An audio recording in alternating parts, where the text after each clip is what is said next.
اسلام درې بنیادی عقیدې او د قرآن درې بنیادی مضامین دي. مضامین القرآن بنیادی هم درې دي، بنیادی ټکي مې استعمال کړه چې ډېر دي. او زمون د دین اسلام بنیادی او اساسی عقیدې هم درې دي. یو عقیده او لومبنۍ عقیده د توحید ده چې الله تعالی یوازې خالق دی، مالک دی، بادشاہ دی، رازق دی، په ټولو صفاتو د کمال متصف دی. په دې صفاتو کې ورسره هم څوک شریک نشته او په ذات کې ورسره هم شریک نشته. خلاصه دا ده یکتا دی او تنها دی په خپل ذات کې هم او په خپلو صفاتو کې هم. دویمه عقیده د رسالت ده چې الله تعالی د خپلو بندګانو د رهنمایۍ دپاره دین ته د لار ښودنې دپاره پیغمبران رالیږلي. په مختلفو اوقاتو کې مختلف پیغمبران رالیږلي او آخري پیغمبر پکې محمد رسول الله صلی الله علیه وسلم چې دې خلقو ته د الله پیغام د دې په ژبه کې ورسوي او د الله تعالی په دې پیغام یې پوي. نو دا رسالت. او دریم نمبر عقیده د آخرت ده چې دا دنیا عارضی ده او فانی ده او ابدي ژوند هغه دی چې د مرګ نه وروسته به شروع کېږي او هغه دویم عالم چې دی نو هغه ابدي عالم دی او هغه ورځ د آخرت به قایمیږي او هلته به نیکانو ته جنت او د الله تعالی رضا ملاویږي او خوشحالۍ ملاویږي او باغیانو ته او سرکشو ته او مشرکانو ته او کفارو ته به سزا ملاویږي او د هغه ځای نه واپس راتله بیا نشته. نو دا بنیادی درې او دا درې مضامین هم په قرآن کې هم دا بنیادی مضامین بیان شوي دي. المضامین الاساسیه the basic themes of Quran بنیادی مضامین د قرآن دا درې دي. بلکې بعض علما فرمایي چې القرآن كله فی التوحید، دا قرآن ټول په توحید کې بحث کوي، دا ټول د توحید بیان کوي. نو بیا د دې توحید درې قسمونه دي. یو ته ویل شي توحید فی الربوبیت، دویم ته وایي توحید فی العبادت یا فی الالوهیت، او دریم ته وایي توحید فی الصفات یا فی الاسماء والصفات. توحید فی الربوبیت ته توحید فی الذات هم ویل شي. نو دا درې اقسام دي او د دې درې واړو اقسامو ذکر په قرآن کریم کې شته. د دې درې واړو قسمونو د توحید بیان په سورۃ الفاتحه کې شته. په سورۃ الفاتحه کې دا درې واړه قسمونه بیان شوي. الحمدلله رب العالمین په دې کې توحید ربوبیت بیان شو. ټول تعریفونه خاص الله لره دي چې هغه رب دې د جهانونو، مالک دے، بادشاہ دے، رب دے. دارنگے ورپسے الرحمن الرحیم او مالک یوم الدین دے کی توحید فی صفات بیان دے چې دا الله هغه ذات دی چې رحمان هم دی، رحیم هم دی، اختیارمند او ورځ د جزا دی. دا صفات دي. د توحید فی صفات بیان هم پکې راغلی. او ایاک نعبد و ایاک نستعین په دې کې توحید فی العبادت راغی او توحید فی الالوهیت راغی. موږ خاص تا عبادت کوو او ستا نه امداد غواړو. دارنګې د قرآن کریم چې کوم دا اخرنۍ سورت دی سورة الناس، نو په دې کې هم دا درې واړه اقسام د توحید بیان شوي. قل اعوذ برب الناس دا توحید ربوبیت شو چې زه پناه غواړم په رب د انسانانو سره. ملک الناس چې دا بادشاہ د انسانانو دی نو دا توحید فی صفات شو، دا صفت د الله تعالی دی. او الہ الناس چې لایق د عبادت دی دپاره د انسانانو، لایق د عبادت دی د پیریانو د انسانانو د عبادت لایق نو دا بیا عبادت شو، توحید فی الالوهیت شو. دارنګه په دې موضوع باندې احادیث هم شته. توحید فی العبادت په باره کې حدیث دی د معاذ ابن جبل رضی الله تعالی عنہ په روایت باندې هغه فرمایي چې كنت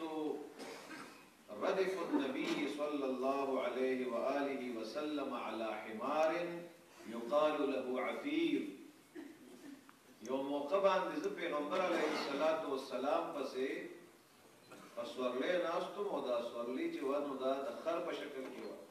په خروب خلکو سره سورلې کولې او پاسونو به کولې او د دې خر او د دې سورلې نوم چې کوم دی نو هغه عفیر. نو زه په دې سورلې ناستم نو مالې تاسو فقال يا معاذ هل تدري حق الله على العباد؟ اے معاذ آیا تا معلومه ده چې د الله حق په بندګانو څه دی؟ نو ما جواب ورکړ چې الله ورسوله اعلم. الله او د الله پیغمبر ته ډېر علم دی. نو پیغمبر علیه السلام جواب راکړ چې فإن حق الله على عباده أن يعبدوه ولا يشركوا به شيئا. دا الله حق په خپل بندگانو دا دی چې د عبادت وشي د الله او په دې کې سره شریک نه ګرځول شي. دا عبادت چې دی دا د الله حق دی او دا توحید فی العبودیت دی یا توحید فی الالوهیت او توحید په صفات ذکر هم په حدیثو کې ډېر حدیث دي. مثلا یو حدیث دا چې د الله پیغمبر فرمایي چې لله 99 اسما من حفظها دخل الجنه. دا الله یو کم سل نمونه دي چا چې دا یاد کړو عمل په وکړو الله به جنت ته داخل کړي. دا تاسو ته اوس تمهید خبره کوم چې په ربط باندې د خپل اصلي موضوع ته راځم چې دا توحید حاکمیت. د توحید د اقسام موږ ټول پیژنو چې عبادت د یو الله حق دی، سجده د یو الله حق دی، نظر نیاز د الله په نوم وي، منښت د الله په نوم وي، د غیبي امداد اواز بسره یو الله ته کوي. او الحمدلله زموږ د علاقو خلقو دا توحید د علماو د خدماتو په نتیجه کې پیژندل. هغه عبادت هغه توحید چې په هغې کې سړی سجده بل ته نه کوي. که تاسو وګورئ زموږ د دې صوبې نه علاوه په دې پاکستان کې نورې داسې علاقې شته چې هلته ګورئ اوس هم قبر پرستي شته او زموږ دې صوبه کې مجموعي لحاظ سره الله محفوظ ساتلې ده. ډېر حده پورې خلک قبرونو ته سجدې نه کوي. دا ټیک ده؟ دا ولې کله دې سند ته ورننوځو د پنجاب د علاقو ته ننوځو ته به حیران شي. یا دلته لاهور کې هم ورشم د دې وجه دا ده چې د علماو هلته زمونږ د توحید دا مسله د قوم ته ښه صحیح بیان کړه او د توحید په دې مسلې پوهېږو. که هغه تاسو د شیخ القرآن مولانا محمد منیر رحمه الله بیان کوي چې دغه د شانګلې سره تعلق و په چارزده کې هم درسونه کړي دي، ستاسو سرګوټه کې هم پاتې شوي او دور تفسیر به یې کوو، درسونه به یې کوو، د توحید دا مسله به یې خلکو ته بیانوله. هغه مولانا عبدالرحیم چترالی صاحب تاسو یادوئ، هغه شیخ القرآن مولانا محمد عنایت الرحمن رحمه الله تاسو یادوئ، هغه زما والد صاحب مولانا گوهر رحمان رحمه الله. او زه به دا ووایم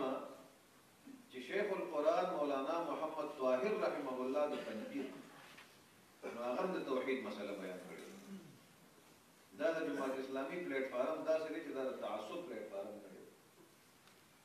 چې په دې کې چا خدمت کړی دی او ښه کار یې کړی دی نو د هغه هم ذکر کوو. هغه شیخ القرآن مولانا عبدالسلام رحمه الله د رستم وفات شوي دي، دواړه وفات شوي، ټول وفات شوي، الله دې مغفرت وکړي. دې د توحید دا مسله دې قوم ته وښوله چې ګورې الله یو دی، یو نو تقاضی څه ده، نو اواز به د غیبي امداد یو الله ته کوي، سجده به ګورې یو الله ته کوي، منښت به د الله په نوم ورکوي. دا ټولې مسلې بیان شوې که نه؟ خو دې دا موضوع یې ښه ده او د جماعت اسلامي په دې مجالسو کې به د توحید د دې مسلې په دې انداز باندې وضاحت کېده چې هغه په بعض ځایونو کې به لږ نیمګړی پاتې شي. او زما والد صاحب سره موږ ډېر وخت تېر کړی تاسو به هم دغه نه ډېر بیانات اورېدلي نو هغه به چې دا بیان کوو نو اخر کې به هغه وایي صاحبه د توحید دا مسله چې زده کړې نو پوره یې زده کړه نو هغه پوره به اوس انشاءالله لږ بیان کړو چې هغه توحید فی الحاکمیت دی چې دا خبره خو منې چې سجده د الله حق دی او بل ته به نه کې په دې خو دې زور ولګاو او په دې خو دې دا خلک پوه کړه او تقریرونه دې پې وکړه او منښت به یو الله په نوم ورکې پیټي کړه دا مسله ښه دې پیټي کړه او ښه دې وکړه چې پیټي کړه ځکه چې دا خو ډېره اهمه مسله ده خو مسله دا ټکي ویل پکار دي که نه چې د الله په ټولو صفاتو کې به الله سره څوک شریک نه ګرځي نو دا حاکمیت د الله صفت دی که نه دی نو زموږ شیوخو به وی چې لږ پوره یې زده کړه دا مسله لږ پوره یې زده کړه چې د الله د حکم په ځای به د بل حکم نه منې نو حکم در باندې د انګریز روان دی حکم در باندې د انسان روان دی په نظام د معیشت کې په نظام د عدالت کې په نظام د معاشرت کې هغه دې برداشت کړی دی او وایي چې یو د الله د توحید دعوت ورکوم هغه دې برداشت کړی دی هغې ته څه نه وی هغه شرک نه ګڼي نو پوره خبره به یې زده کول وایي ځکه چې توحید ما تاسو ته وویل چې د الله سره په ذات کې په صفاتو کې بل څوک شریک ګرځوي د دې الله تعالی د ذات منکر ګورې په دنیا کې ډېر کم پاتې شوي دي د توحید لږ اهمیت درته بیان کوم د توحید اهمیت د دې نه زده کړه چې په دې دنیا کې غالب ترین اکثریت د انسانانو دا د الله د وجود منکر نه دي پاتې شوي overwhelming majority of human beings overwhelming majority غالب ترین اکثریت د انسانانو د وجود باری تعالی منکر نه دي پاتې شوي څه ډېر لږ خلک دي چې هغوی د الله د وجود نه انکار کړی ځکه چې دا انسان خالی و ذهن یو دی اسې په دې کائنات کې سوچ کوي که نه او وحي ورسره نه وي هم نو دی به کم از کم د یو خبرې ته ورسي چې یو ذات په دې کائنات کې موجود دی چې دا کائنات پیدا کړی نو بیا به دغه ذات د تعارف دپاره د وحي ضرورت دي بیا زه تاسو له مثال درکړمه یو فلسفي تیر شوی دی ډېر لوی فلسفي او هغه ته به ابو الفلاسفه وي ابو الفلاسفه د هغه نوم پروفیسر ډیکارت دا فرنچ فلسفي و فرانسیسي د فرانس پروفیسر ډیکارت د خپلې فلسفې بنیاد کېښود په شک باندې ځان دپاره یو اصول طی کړه چې زه به په هر څیز کې شک کوم نو بیا به زه تحقیق کوم نو د هغې حقیقت ته به رسم په اول ځل به زه په یو شي یقین نه کوم زه به دا نه وایم په اول سر چې دا موبایل دی زه به په دې کې شک کوم نو بیا به زه تحقیق کوم نو نتیجې ته به رسم چې دا څه شی دی نو دا فلسفي وایي پروفیسر ډیکارت وایي چې ما په هر څیز کې شک وکړی شو او په هر څیز کې شک ممکن و خو په یو څیز کې شک ممکن نو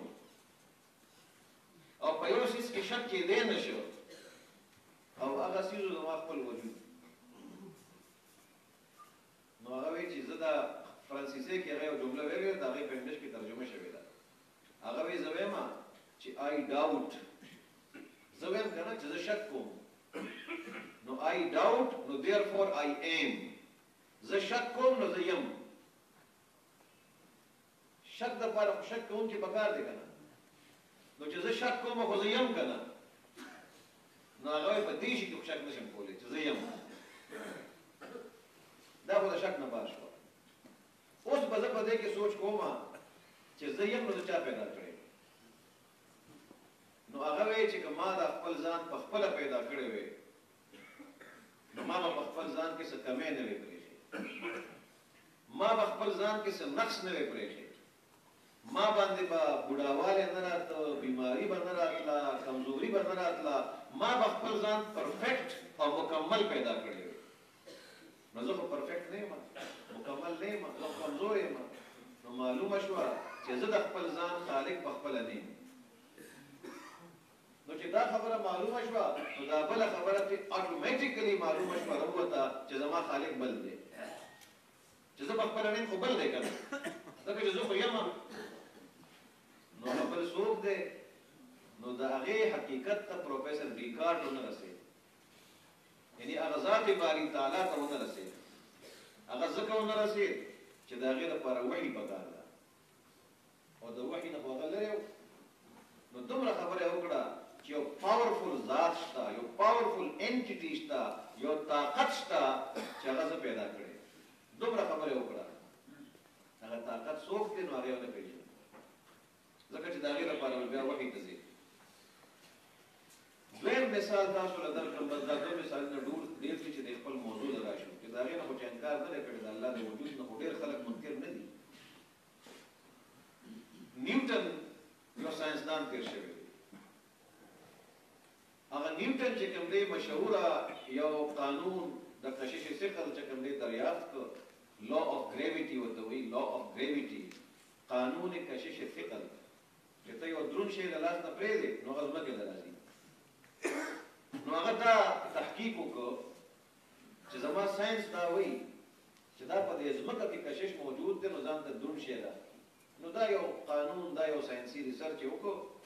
او دنیا له دا ریسرچ ورکړو چې دا شی ځمکې له راځي نو دا اصل کې په دې ځمکه کې یو کشش ته ځان ته راځي دې ته وایي لا اف ګریویټي قانون کشش ثقل خو دا نیوټن وایي چې ما یو بل تحقیق هم کړی دی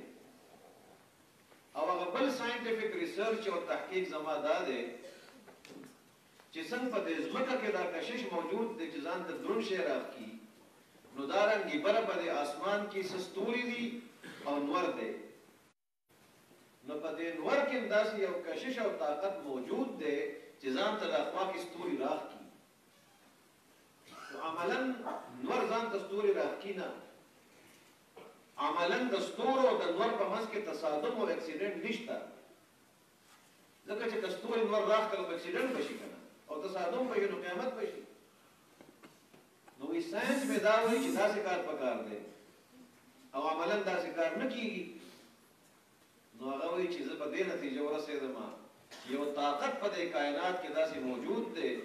چې هغه دا ستوري د نور نه لرې ساتي بیا سړی لا نه ده کړې هغه طاقت نو د نور نه لرې ساتي ساینس مې دا وایي چې ځان ته یې راښکي او راښکلی کېږي نه نو څوک دی نو هغه وایي یو بل ذات موجود دی نو هغه ذات ته هغه ونه رسېد ځکه چې د وحي نه لرې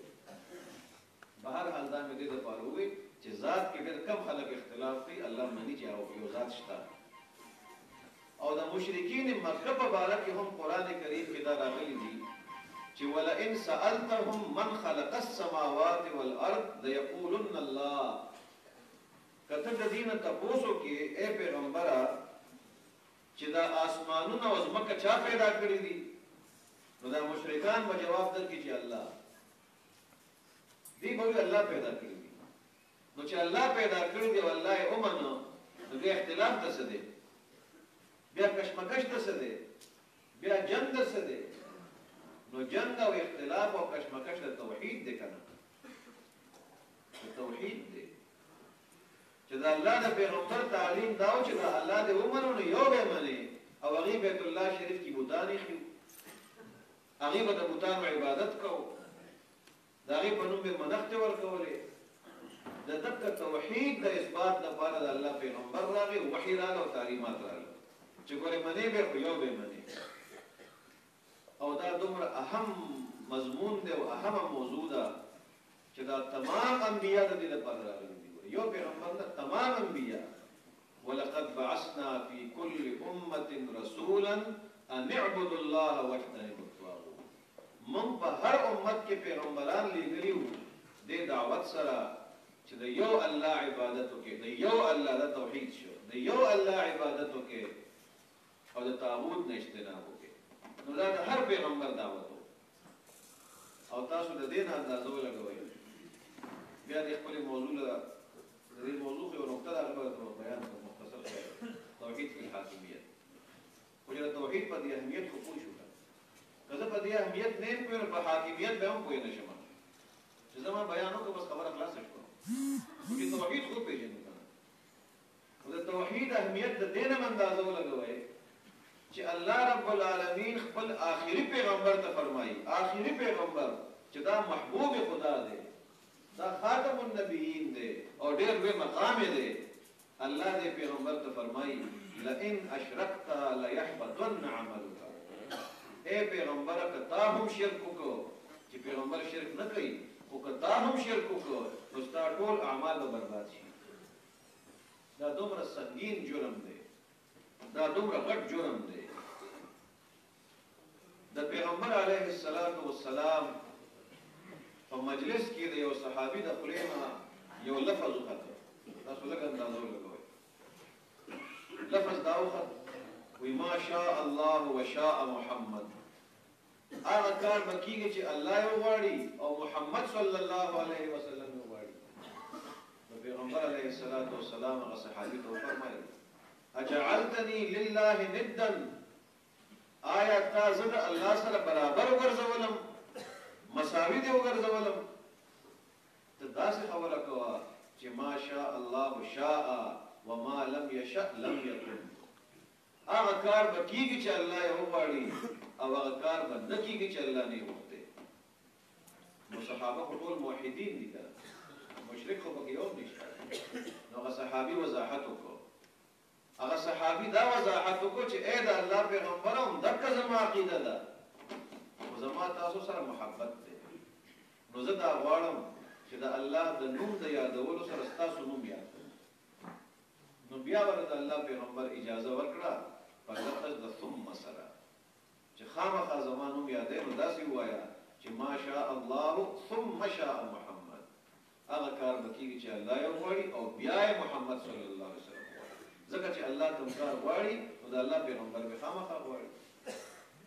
ګوره دا بعضې الفاظ چې دي علما هم دلته په دې مجلس کې ناست دي دې ته زموږ علما وایي موهم شرک الفاظ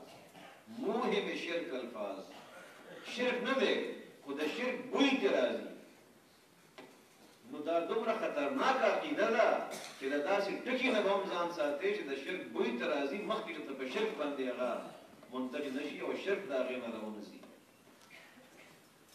نو دا دې دپاره چې موږ د شرک په دې خبره پوه شو دې سره هېڅ عمل قبلیږي نه انما المشرکون نجس دا مشرکان نجس دي نو د هغې عقیده ګنده عقیده شوه نو په دې کې دغه اقسام تاسو ته ما بیان کړو اوس محترمو دا چې کوم توحید فی الحاکمیت دی نو د دې نه زما په خیال د دې منتظمینو په ذهن کې چې کومه خبره ده هغه دا ده چې موږ په دې خبره باندې غور وکړو چې په دې انفرادي ژوند کې خو به زه سجده چې کوم دی بل ته نه کوم او زه به منښ ته د بل په نوم نه ورکوم ځکه زما په وس کې ده زه به د غیبي امداد اواز بل ته نه کوم زما په وس کې یو کار دی انفرادي خو د دې دین اسلام ډېر داسې احکامات دي یا به الفاظ دیگر د الله تعالی ډېر داسې حکمونه دي او ډېر داسې صفات دي چې په کې یو صفت د حاکمیت هم دی چې هغه د اجتماعي نظام نه بغیر عملي کېدی نشي لکه ولکم فی القصاص حیات یا اولی الالباب دا د قرآن آیت دی که نه دی نو د الله په حکمونو کې یو حکم شکه نشه او الله هم حاکم هم نه کنه چې حاکم دی ستاسو دپاره په قصاص کې ژوند دی ای د عقل خاوندانو چې یو سړی بل څوک په ناحقه قتل کړي او د هغه وارثان یې نه معاف کړي نو ته قصاص کا نو اوس ته ماته ووایه چې په یو جومات کې یو ملا یو عالم قصاص نافظ کولی شي د دې لپاره اتھارټي او اختیار او اقتدار او نظام پکار دی کنه دی پکار لږ به توجه په دې خبره کوئ السارق والسارقة فاقطعوا أيديهما چې دا نن موږ چغې وو چې کرپشن دی او کرپشن دی او کرپشن او چې دې کرپشن سره به څه کومه دي او دا به څنګه خلاصوم ختموم د پاکستان نه دي په تقریر باندې کرپشن ختمېدی نو اوس پورې به ختم شوی زه راپاسم یا بل سړی راپاس کې والله ولا قوت بیان ورکړی دی او هغه د پاکستان د کرپشن او د پاکستان د مظالمو یو نقشه راکړي قوم ته نو خبرې خو به ټیکي هلکه په هسپتال کې دا ظلم دی او په تعلیم کې دا ظلم دی او خلکو د قوم خزانه بار ملک ته یوړه او روزانه اربونه روپۍ کرپشن روان دی ظلم دی نو هر سړی به وایي ټیک خبره کوي خبره دې ټیک دی جي خبره دې ټیک دی او بیا ورته وایم چې ختمول یې غواړې نو خلک به وایي ختمول یې غواړم چې د دې کرپشن نه پاکستان نه ځانول غواړم نو زه ورته وایم ما پسې راځه چې خلاص دې کړم نو خلک خو تنګ شوي دي نو کله یو پسې ما منډه کړي کله بل پسې او دا قرآن دې هېر دی چې په دې قرآن کې الله فرمایي چې غل سړی دی او که غله ښځه ده او غلا یې وکړه د کرپشن ته غلا وایي که نه غلا ته کرپشن وایي که نه بل څه شی دی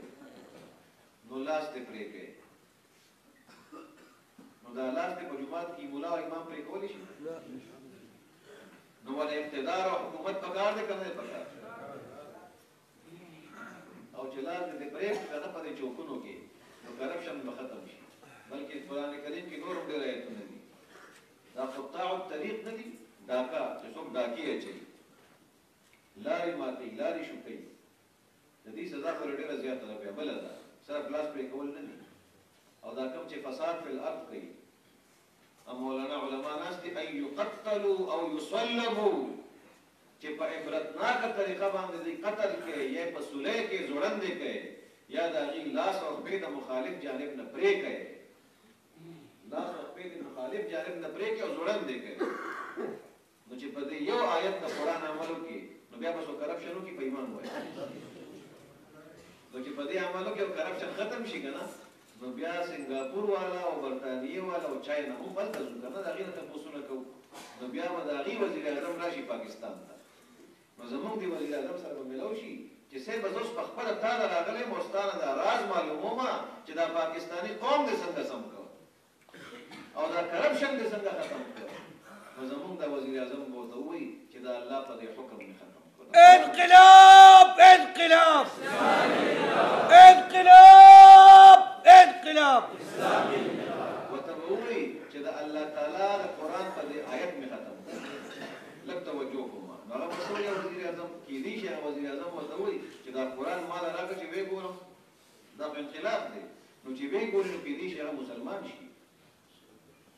کېدی شي د چین هغه وزیر اعظم مسلمان شي کېدی شي د سنګاپور هغه وزیر اعظم مسلمان شي چې تاسو پاکستاني قوم د الله په کتاب سم کړ نو دا خو د الله په دې کتاب کې بیا کمال شته که نه سبحان الله دغه توحید فی الحاکمیت دی چې دا موضوع دی ایښې ده که دا موږ ومنو او دا نظام هم راوسته که نه وي نو زه به ورپسې بل ملک ته نه ځم بیا دغه بل ملک سړی به راشي او تا نه به چلېز دی نو ته به وګورې دا چل زمانه دی دا چل د الله د کتاب دی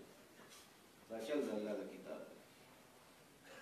هسې مې دې پورې دا حاکمیت خبره کوله چې دا وارې په تقریرونو باندې په فتوو باندې خو نه کېږي که نه دا خو نظام غواړي د دې طالبانو په دور کې طالبانو د دور نه مخکې په افغانستان کې به د اپیم خلکو به کرل د اپیمو کاش به کېدو او د هغې نه به هیروین جوړېدل هغه به بار یورپ امریکې ته تلل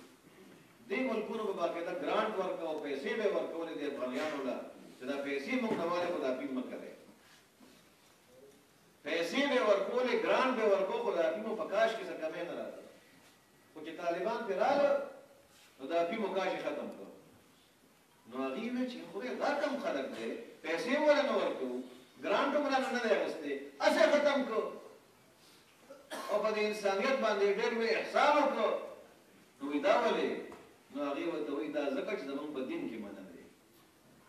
زموږ شریعت وایي چې دا خمر او مسکرات او دا چې کوم د شعور څیزونه دي د دې نه ځان وساتئ مثلا څه فایدې هم پکې او نقصانات یې ډېر زیات دي د دین په وجه ما بند کړو سوچ خو پې کوي که نه چې د دین کې خو څه کمال خو شته که نه چې زه د ډرډې په زور نشم ختمولی او زه د پیسو په زور نشم ختمولی د دین په زور باندې د دین په وجه باندې خلک ختموي دویم نمبر په دغه افغانستان کې د طالبانو په ټایم کې یو زنانه راغلې وه صحافي وه خو کېدای شي جاسوسه وه وان ریډلې نوم یې د اوس مسلمانه شوې ده د برطانیې مبلغه ده داعیه ده هغه هغې ګرفتاره کړې وه هغې بیا کتاب ولیکه او مسلمانه په دې شوه هغې ویل چې زه د چا په جیل کې وم نو هغه داسې تنومند ځوانان وو دا طالبان داسې تنومن ځوانان نوجوانان صحتمند خو چې ما ته به روټۍ کېښوده او راتله به نو ما ته به بره نه کتل کته به یې کتل او ما ته به خدمت کوو ما ته یې بره نه دي کتلې او زه بلکل د هغې په قبضه کې وم خو زما عزت او زما حیا هغې نه ده اخیستی نو دا ولې نو دا د دې دین دی که نه یو دین منونکي دي یو اسلام منونکي دي نو هغې ایمان راوړی دی د برطانیې ډېر لویه مبلغه ده دعوت خپلوي ځای په ځای دې دپاره اختیار پکار دی دغه اختیار ته او دغه اقتدار ته ته خلافت ووایه ته ورته اسلامي حکومت ووایه او نن سبا یو ټکی ډېر عام شوی دی ته ورته د مدینې ریاست ووایه یو خبره خلافت به قایمول غواړي دې دپاره اسلامي ریاست او حکومت به قایمول غواړي دې دپاره توحید فی الحاکمیت خبره کوم او د دې دپاره به په الفاظ دیگر د مدینې ریاست قایمول غواړي د دې خلافت د قیام دپاره قرآن کریم کې آیتونه دي د سورة نور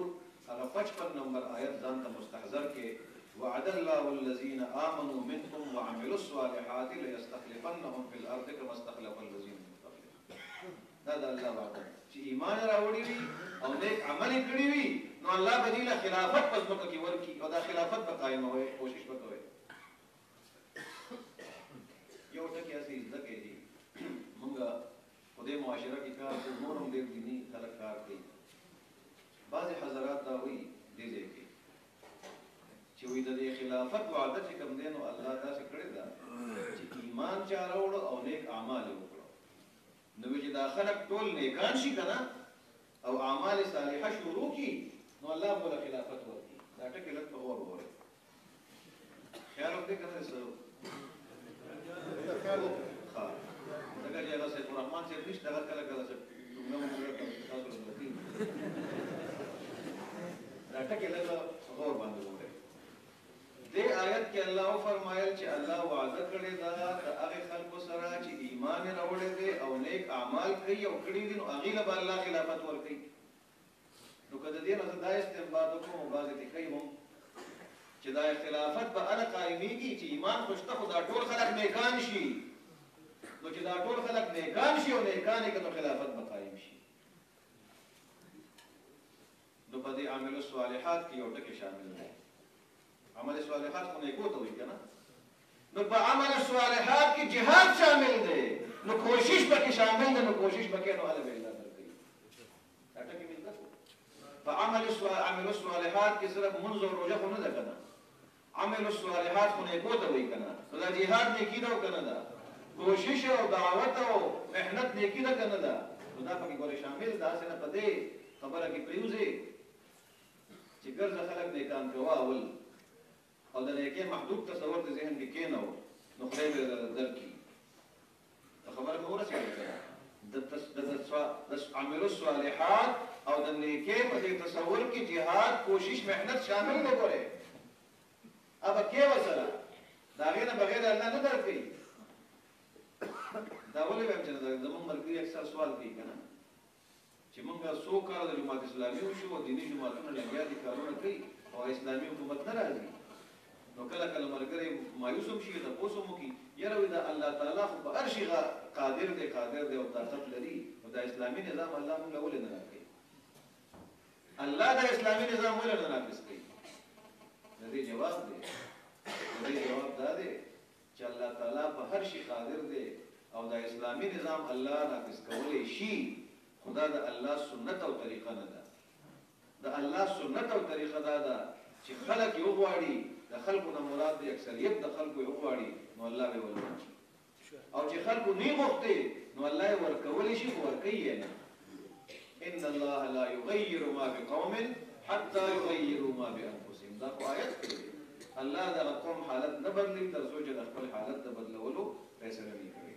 اوس دا اسلامي خلافت څه ته وایي یو تعریف درته کوم کتابونو کې دا تعریف راغلی دی زموږ د مدرسو کې یو کتاب پړاویږي هغې ته وایي شرح العقائد علامه سعد الدین تفتازاني شرح المقاصد هم کتاب دی هغې کې تعریف شوی دی او زما والد صاحب په خپل کتاب اسلامي سیاست کې د تعریفونه ټول نقل کړي دي چې دا خلافت خو پېژنو نو هغه وایي چې د خلافت تعریف دا دی چې هي ریاست عامه في الدين والدنيا خلافة عن النبي صلى الله عليه وسلم. هي رياسة عامة في الدين والدنيا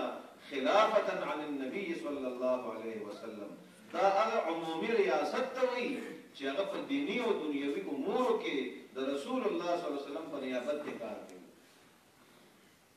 او شاه ولی الله محدث دهلوی یو بل تعریف کړی یو د تعبیرات مختلفه مطلب یو دی هغه وهي الرياسة العامة في التصدي لإقامة الدين. هي الرياسة العامة في التصدي لإقامة الدين. دا هغه عمومي ریاست ته وایي چې دا د اقامت دین کار طرف ته عملا متوجي وي چې دا ریاست د اقامت دین کار طرف ته عملا متوجي وي خپل ټول وسایل استعمالي چې د الله تعالی دین قائم شي. د قران کریم په 15 آیتونو کې او په 13 احادیث او روایتونو دا خبره ثابتېږي چې د اسلامي حکومت او د خلافت قیام واجب دی. د قران کریم د 15 آیتونو نه او د تقریبا 13 روایتونو معلومیږي چې د اسلامي حکومت او د خلافت یا د مدینه د ریاست قیام واجب دی لازم دی. شیخ الاسلام تقی الدین ابن تیمیه رحمه الله یو عالم تیر شوی دی دا غو اقتباس وکړه دا څنګه وایم چې دا بیا وایي چې د وټونو په جمهوریت اسلامي ولاړ دی وټونو غواړي موږ خدای ته تربیت راته وایي چې موږ کوا روزه کوا او سید الرحمن صاحب صاحب ته دعاګانې کوي او دا ټیک شو دا تخریب کړي دا ټول دین او ته په سیاست هم کوي. نو شیخ الاسلام تقی الدین ابن تیمیه رحمه الله فرمایي ان ولایة امر الناس من اعظم واجبات الدين بل لا قيام للدين الا بها. د حکومت اسلامیه قیام دا د دین د سربلندۍ لپاره واجب دی بلکې دا دین قائمېدی نشي بغیر د اسلامي حکومت نه. دا ټکی د چا دی؟ دا د شیخ الاسلام تقی الدین ابن تیمیه عبارت دی. مولانا مودودي صاحب وروسته راغلی دی په اردو کې دا ټولې خبرې تاسو ته بیان کړي. دا خو د متقدمین علماو تعریفات دي اقوال دي تفاسیر دي احادیث دي دې کې انکار نشته چې ته د اسلامي خلافت په قائمه او اسلامي ریاست به قائمه او دغه توحید مسله چې په حاکمیت کې دا عبارت د دې خبره ده. بس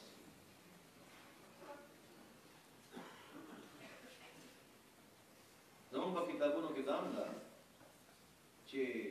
ان نصب الامام من اهم الواجبات. د امام یا د خلیفہ تقرر او دغه منتخب کول دا د اهم واجباتو نه دي ولذا قدموه على دفع صاحب المعجزات. فدې وجه باندې صحابه د پیغمبر علیه السلام په تدفین باندې د مسلمانانو د امیر تقرر مخکې کړ. تجهیز او تدفین لا نه شوی او سقیفه بنو ساعده کې هغه د جمع شودان له امیر جوړ کړ. اوس محترم او تاسو ته د دې نه پس بل نقطه دا بیانوم لږ توجه به تاسو غواړم. هغه دا ده زه په دې خبره خو پوه شو چې د اسلامي حکومت او د ریاست او د خلافت قیام لازم دی او د دې نه بغیر د توحید فی الحاکمیت دا خبره یقیني کېدی نشي. په دې پوه رسېږو خو لږ مې په دې پوه کا چې د اسلامي حکومت او اسلامي ریاست او خلافت او نن سبا جبه خو نه جبه پخوانی ده خو نن سبا لږ استعمال ډېر دی. د مدینې د ریاست بنیادي اصول څه دي؟ فنڈامنٹل پرنسپل سدی فنڈامنٹل اور بیسک کریکٹرسٹکس سدی د اسلامی ریاست یا د مدینی د ریاست دا به ذکر کړي ادا په شریعت کې ذکر نو یو په دې په ترجمان القرآن کې مخکې یو کول وی تفصیل دی تفصیلی آرټیکل راغلی دی اته څو ګورئ او چې تاسو ته آسانه ومه سلو د غټه خبره په 3 اکتوبر د دې کال تیر شوی 3 اکتوبر باندې وزیر اعظم پاکستان عمران خان سے بعضی علماء راغوښتي د مدارسو اته علماء د خپل ټیم مو مونږ پکې د خپل بورډ طرف ته تلو نو خو د مدرسو موضوع هغه خبره چې خلاصه شو کړه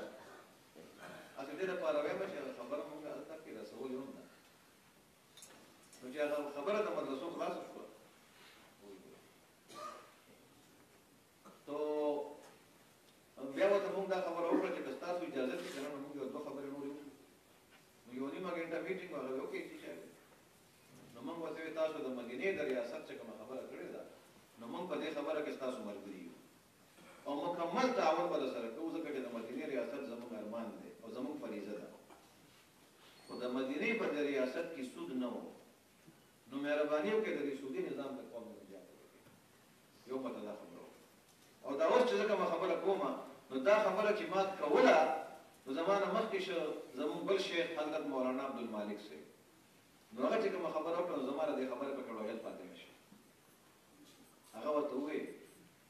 ویزه دا تجویز پیش کومه چې د اسلامي نظریاتي کونسل د سفارشاتو په رڼا کې قانون سازي وکړي نو د مدینې ریاست به جوړ شي نو خبره خلاصه کړه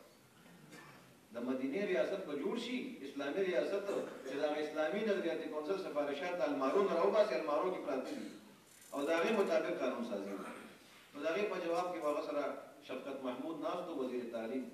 هغه ته وویل جمله ما ته یاده ده شفقت ذرا دیکھیں یہ نظریاتی کونسل میں کیا چیز ہے نو هغه ته ټیک دي مې ټیک دا خبره اوکړه خطاب خبره کوم سلو خبرې ځکه د مدینه ریاست کې او په اسلامي ریاست او خلافت کې بس سلو بنیادی خبرې نمبر 1 په داسې ریاست کې به حاکمیت اعلی اقتدار اعلی او ابسولوټ ساورینټي دا به د الله سره دا به د عوام سره دا لومړني اصول دي خلک اسلامي ریاست کې او د مدینه پر ریاست کې به اقتدار اعلی او حاکمیت اعلی تاسو موضوع ده ان الحكم الا لله دا حاکم اعلی وسوکی الله تعالی وي نه به عوامي نه به خواصي نه به مولای نه به پیری نه به د مزدورانو طبقه دا طبقاتي دا څه نه دا وي دا خبره چې د زموږ په دستور کې لیکلې ده د قرآن په آیاتونو کې absolute sovereignty او مکمل اختیار چې کوم دی نو دا و د الله تعالی امام غزالی رحمه الله یو ډېره مزیدار خبره کړې ده عقلي انداز کې لوجیکل انداز کې او فلسفي مو المستصفا کې هغه ولې به الله حاکم اعلی نو حاکم اعلی خو ذکر چې الله هم پیدا کړی او بشمار آیاتونه دي هغه دا جمله وره دا یو ټکی وره هغه وي انما النافذ حكم المالك على مملوكه انما النافذ حكم المالك على مملوكه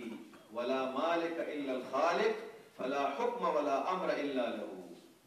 فلا حكم ولا امر الا له نافذ بي حکم د مالک په مملوک باندې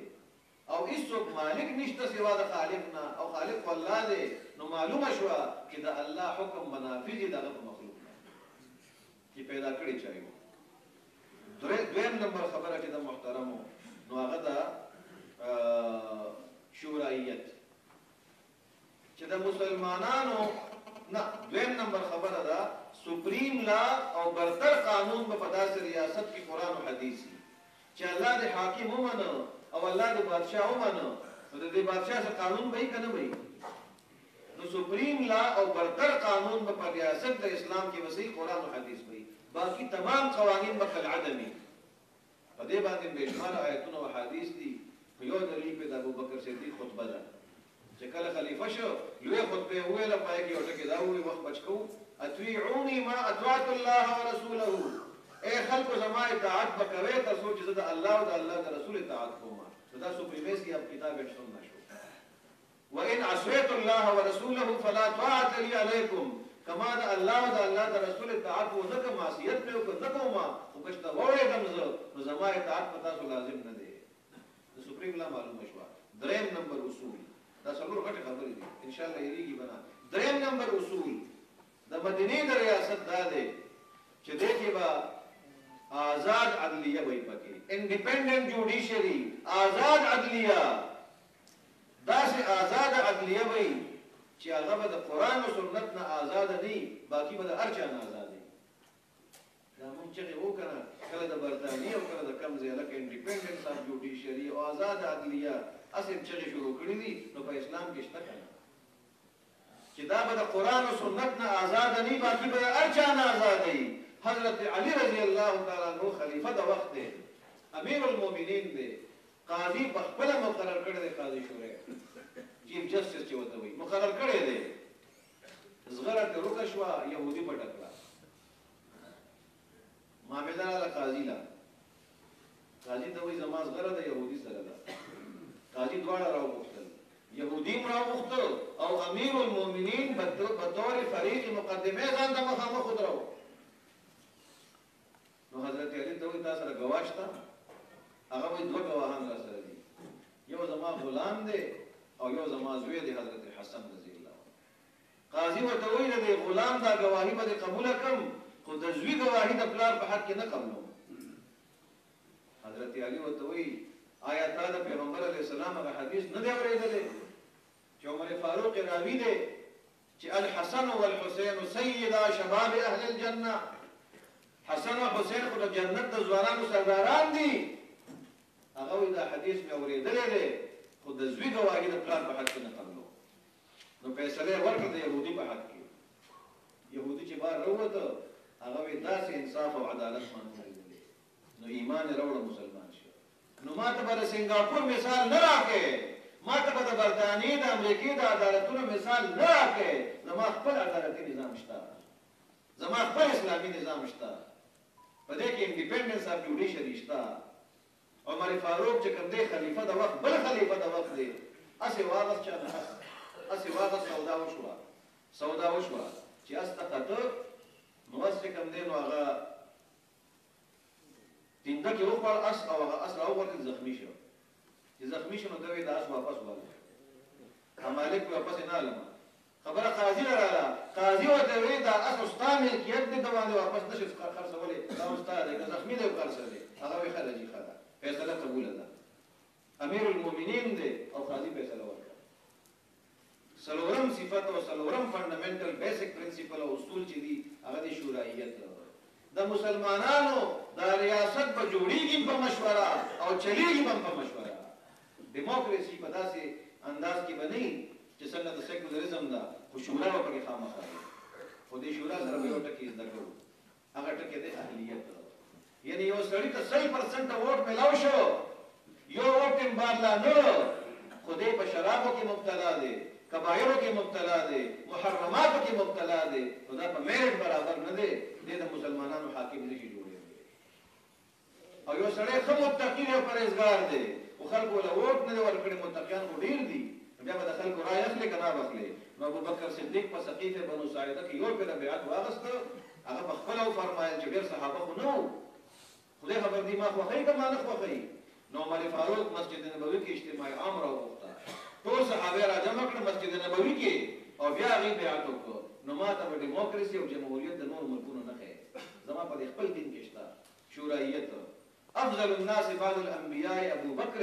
په انسانانو کې د ټولو نه غوره انسان د انبیاو نه وروسته څوک دی ابو بکر صدیق دی خو بیعت یې شوی دی او خلکو منتخب کړی دی نو هلې بیا حکومت کړی دی نو شوراییت شو آزاد عدلیه شوه سپریمیسی اف کتاب اینڈ سنه د قرآن او سنت بارادستي شوه او بل حاکمیت اعلی او اقتدار اعلی د الله شو که دا څلور خبرې پکې راغلې دا به اسلامي ریاستي دا به خلافتی دا به د مدینې ریاستي د هغې دپاره جماعت اسلامي کار کوي منظم جدوجہد کوي